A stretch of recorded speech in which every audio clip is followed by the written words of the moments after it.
우리가 이제 지난 시간에 이어서 새 하늘과 새 땅에 하나님께서 이 새 세상 가운데 새 예루살렘을 허락하셔서 그 새 예루살렘이 우리에게 주어지는 것은 도대체 무엇인지 같이 나누고 있는데, 우리가 지난주 일반적인 그런 성전에 대한 이해를 좀 같이 나누고 있었습니다. 성전은 우리가 앞에 뜰이 있습니다. 성전 앞 뜰이 있고 그 뜰을 통과해서 들어오게 되면은 그곳에 성소가 있죠. 성소. 그 성소에는 가장 중요한 것이 7개의 등잔대가 있습니다. 그것은 하늘을 우리가 상징하는 것을 알고 있었어요. 그리고 그것을 통과해서 지성소로 들어가게 되면 그 지성소에는 이제 하나님의 임재하시는 언약궤가 있습니다. 자, 그래서 우리가 계시록 4장 7절에서 9절 말씀을 한번 보세요. 거기에 보면은 보좌를 둘러싼 이제 천사에 해당하는 그룹들이 이제 나오는데, 하나님의 보좌를 지키는 모습이 이제 그려지고 있습니다. 그 첫째 생물은 사자 같고, 둘째 생물은 송아지, 셋째 생물은 얼굴이 사람 같고, 넷째 생물은 날아가는 독수리 같은데, 네 생물은 각각 6날개를 가졌고 그 안과 주위에는 눈이 가득하더라. 그들이 밤낮 쉬지 않고 이르기를 거룩하다 거룩하다 거룩하다 주 하나님 곧 전능하신 이여, 전에도 계셨고 어제도 계셨고 장차 오실 이시라 하고, 그 생물들이 보좌에 앉으사 세세토록 살아계시는 이에게 영광과 존귀와 감사를 돌리고 있죠. 제가 그림을 하나 그려왔는데, 제가 그린 게 아니고 이제 인터넷에 있는 것을 따왔습니다. 다음 장면이에요. 네.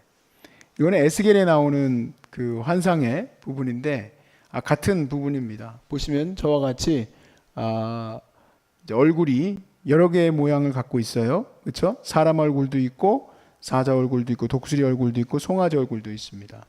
이것이 무엇을 얘기하고 있는지는 나중에 좀 얘기를 나누도록 할게요. 오늘 핵심은 이렇게 하나님의 보좌를 그룹, 즉 천사를 말합니다. 우리가 말하는 영어적 그룹을 말하는 게 아니라 바로 이 그룹이란 천사를 말해요. 이 천사들이 사방에서, 즉 동서남북 사방에서 하나님의 보좌를 지키고 있는 거예요. 자, 그 모습을 이 지성소에서 우리가 보게 되는 거예요. 하나님의 보좌는 천상에 있는 거잖아요. 네, 이제 넘겨주십시오. 하나님의 보좌는 천상에 있는 건데, 그 천상에 있는 보좌를 상징화한 거예요. 바로 지성소에 그것을 상징화합니다. 열왕기상 6장 23절에서 28절 말씀 보시면, 내소 안에 감람나무로 두 그룹을 만들었는데 그 높이가 각각 10규빗이라 한 그룹의 이쪽 날개도 5규빗이요 저쪽 날개도 5규빗이니 이쪽 날개 끝으로부터 저쪽 날개 끝까지 10규빗이며 다른 그룹도 10규빗이니 두 그룹은 큰 크기와 같은 모양이요 이 그룹의 높이가 10규빗이요 저 그룹도 같았더라. 솔로몬의 내소 가운데 두 그룹을 두었으니 그룹들의 날개가 펼쳐 있는데 이쪽 그룹의 날개는 저쪽 벽에 닿았고 저쪽 그룹의 날개는 저쪽 벽에 닿았으며 두 날개는 성전의 중앙에서 서로 닿았더라. 그가 금으로 그룹을 입혔더라. 자, 그 다음에 이제 그림에 보시면 제가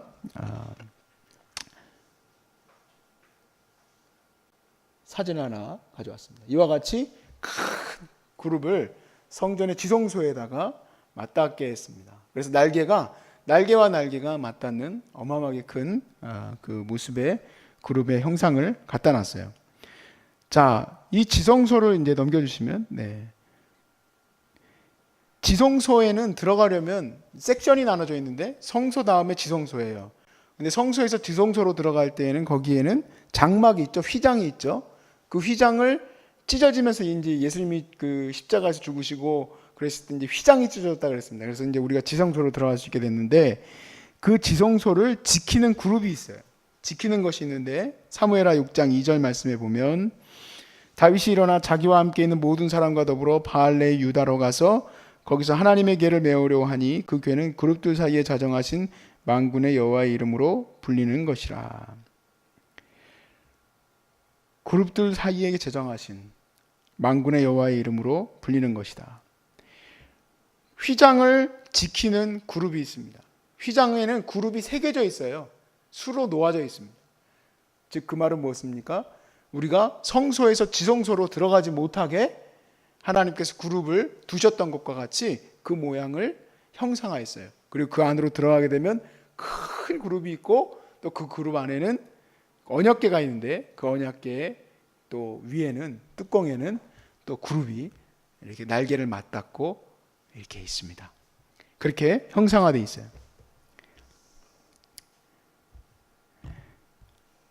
자, 이 지성소에는요, 그렇게 언약궤가 있고 그룹들이 있지만 중요한 게 뭐냐면요, 어떤 인간도 그 지성소로 들어가서 하나님의 언약궤를 볼 수가 없습니다. 왜냐하면 그곳에는 아무 등도 없고 또 볼 수 있도록 해놓지를 않았기 때문에 그래요. 1년에 한 번씩 들어가긴 하는데 대제사장이 1년에 한 번씩 들어갈 때에는 거기에 향연이 가득해요. 그 연기가 가득하다 이 얘기예요. 향연이 가득해서 하나님의 임재하심을 바라볼 수가 없게 됐어요. 만약에 향연이 부족하면 어떻게 되느냐? 하나님께서 죽이셨습니다. 그래서 레위기 16장 13절 말씀에 보니까 여호와 앞에서 분향하여 향연으로 증거계 위 속죄소를 가리게 할지니 그리하면 그가 죽지 아니할 것이다 그랬습니다. 향연으로 하나님의 지성소를 가리게 했어요. 이 지성소 안에는 우리가 잘 아는 바로 언약궤가 있는데 이 언약궤를 뭐라고 부르느냐? 이 언약궤를 하나님의 발등상이다라고 불러요.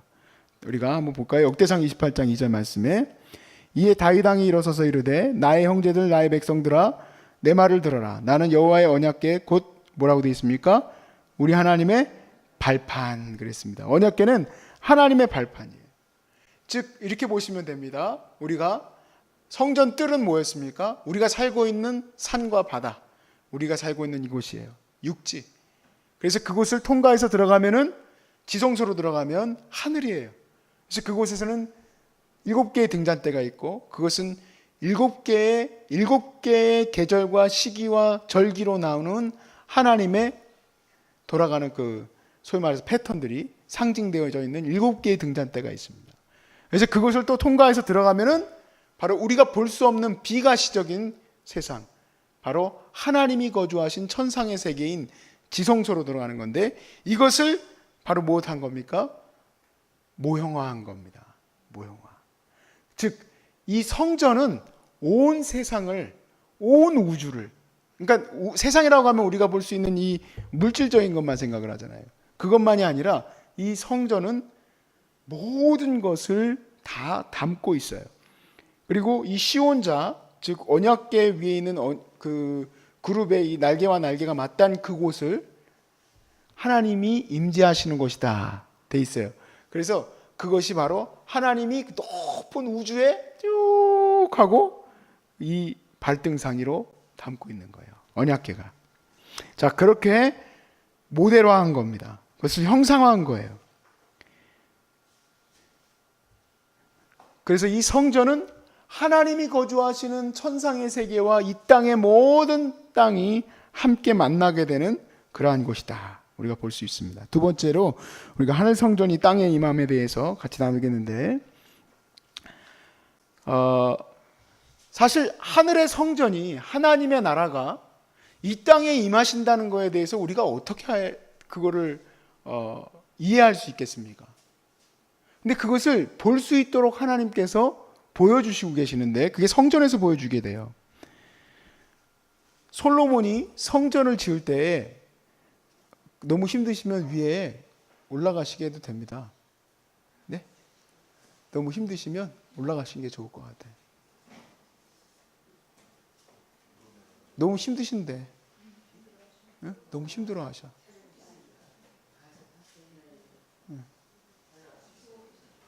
101호에 네? 101호에 예. 101호에 4-1번 틀면 됩니다.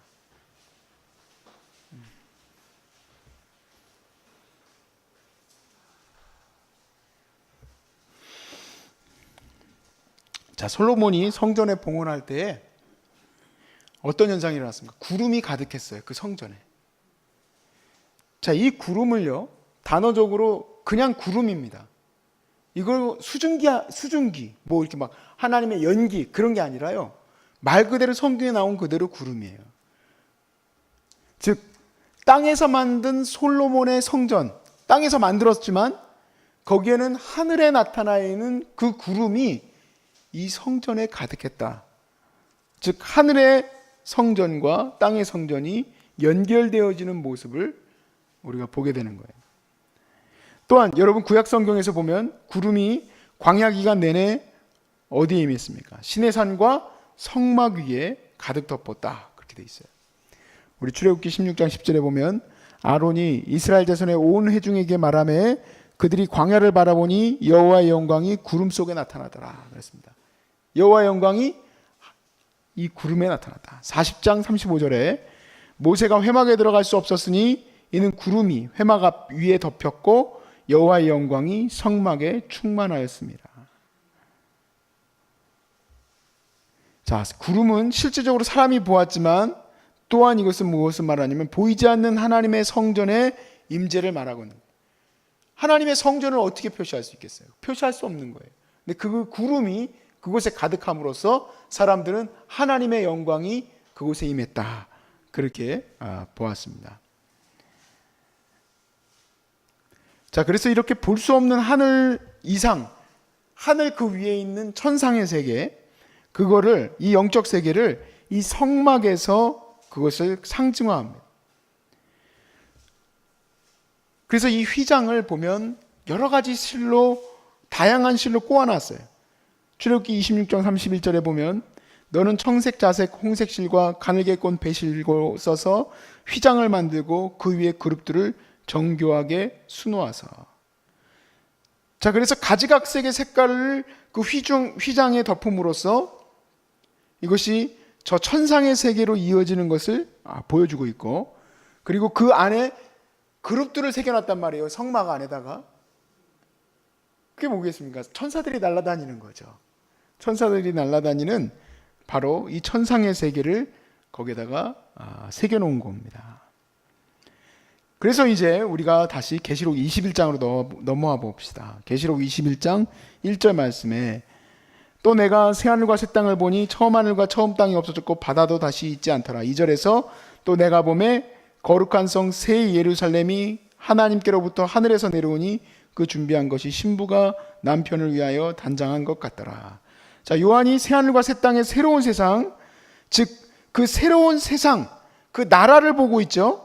그런데 그 나라에 대한 설명이 그 이후에서 설명이 전혀 안 되고 있어요. 내가 새하늘과 새 땅을 보노라 그럼 뭐라고 얘기해야 됩니까? 그 하늘과 새하늘과 새 땅은 뭐 가평읍처럼 뭐 잣나무가 가득하고 거기에는 뭐 물이 뭐 북한강처럼 이렇게 줄기차 흐르고 이렇게 설명을 해야 되는데 내가 새하늘과 새 땅을 보노라 하고 2절에서 바로 뭐라고 얘기하냐면 새 예루살렘 성, 즉 하나님의 성전만 얘기해요. 21장 전체는 성전만 얘기해요. 자, 성전만 얘기하는데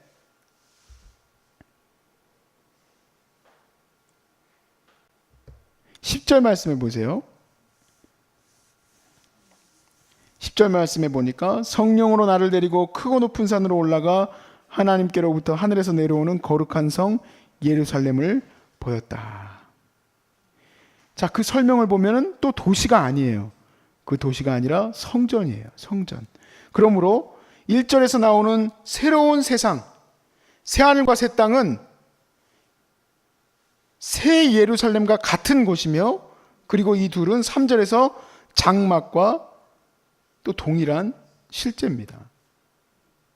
즉 이 말은 무슨 말이냐면 새로운 창조 세계는 하나님이 임재하시는 하나님의 성전을 말하는 거예요. 새하늘과 새 땅을 얘기하면은 꼭 마치 이 세상이 다 뒤집어 엎어지고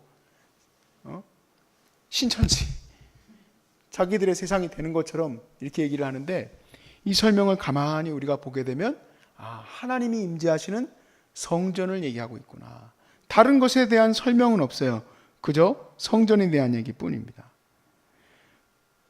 유대인들에게는 이 성전이라는 것이 온 세계를 다 포함하고 있는 모델이다, 모형이다라고 설명할 필요 없죠. 근데 여러분들은 지금 제가 앞에서 이렇게 많은 설명을 하지 않고서는 에이, 그래도 새 하늘과 새 땅, 새로운 세상을 얘기하고 있고 거기에서 지금 이렇게 지금 성전에 대해서 얘기하고 있는 거 아니냐 이렇게 할 수 있는데 그게 아닙니다. 성전 자체가 바로 이 세계를 다 포함하고 있어요. 그리고 그곳이 바로 하나님이 임재하고 있는 곳이에요. 그런데 이것을 알고 있는 유대인들이지만 이 유대인들은 지금 계시록 말씀을 읽었을 거 아닙니까? 근데 이 계시록 말씀을 읽을 때의 유대인들은요, 성전이 없어요. 왜냐하면 70년대에 AD 70년에 성전이 무너졌어요. 성전이 없어졌는데 없어진 그들에게 요한이 이제 그 말을 하는 겁니다. 새하늘과 새 땅, 하늘로부터 하나님의 새 예루살렘 성, 예루살렘이 다 박살났으니까 새 예루살렘 성, 새 하나님의 성전이 내려온다. 그런데 그 그리스도인들은 그것을 알고 있습니다. 그리스도인들은 그 성전이 또 지어야 하는 헤롯 성전 다음에 3성전이 아니라 그 성전은 바로 우리들, 그리스도인들이라는 사실을 알게 되는 거예요. 하늘에서 내리는 그 하나님의 거룩한 임재하시는 성전은 바로 교회를 말하는 거예요. 그리고 오늘 이 땅에 임한 이 교회이면서 또한 하늘에서 우리와 만나게 될 하나님의 거룩한 성도들, 그들을 말하는 겁니다. 그래서 에베소서 2장 20절에서 22절 말씀에 너희는 사도들과 선지자들의 터 위에 세우심을 입은 자라 그리스도 예수께서 친히 모퉁이 돌이 되셨느니라. 그 안에서 건물마다 서로 연결하여 주 안에서 성전이 되어가고 너희도 성령 안에서 하나님이 거하실 처소가 되기 위하여 그리스도 예수 안에서 함께 지어져 가느니라. 아멘. 사랑하는 여러분, 우리는 지금 함께 지어져 가는 거룩한 성전입니다. 우리는 함께 지어져 가고 있어요. 아직 완료되지 못했어요. 주님이 오실 때 완료될 겁니다. 즉 그와 같이 우리는 지금 하나님의 거룩한 성전을 지어가고 있는 거예요. 비록 병도 들었고 비록 어려움도 닥쳤지만 우리는 지금 이 시간 그 소망을 붙들고 함께 세워져 가는 줄로 믿습니다. 하나님이 거주하실 하나님의 거룩한 성전,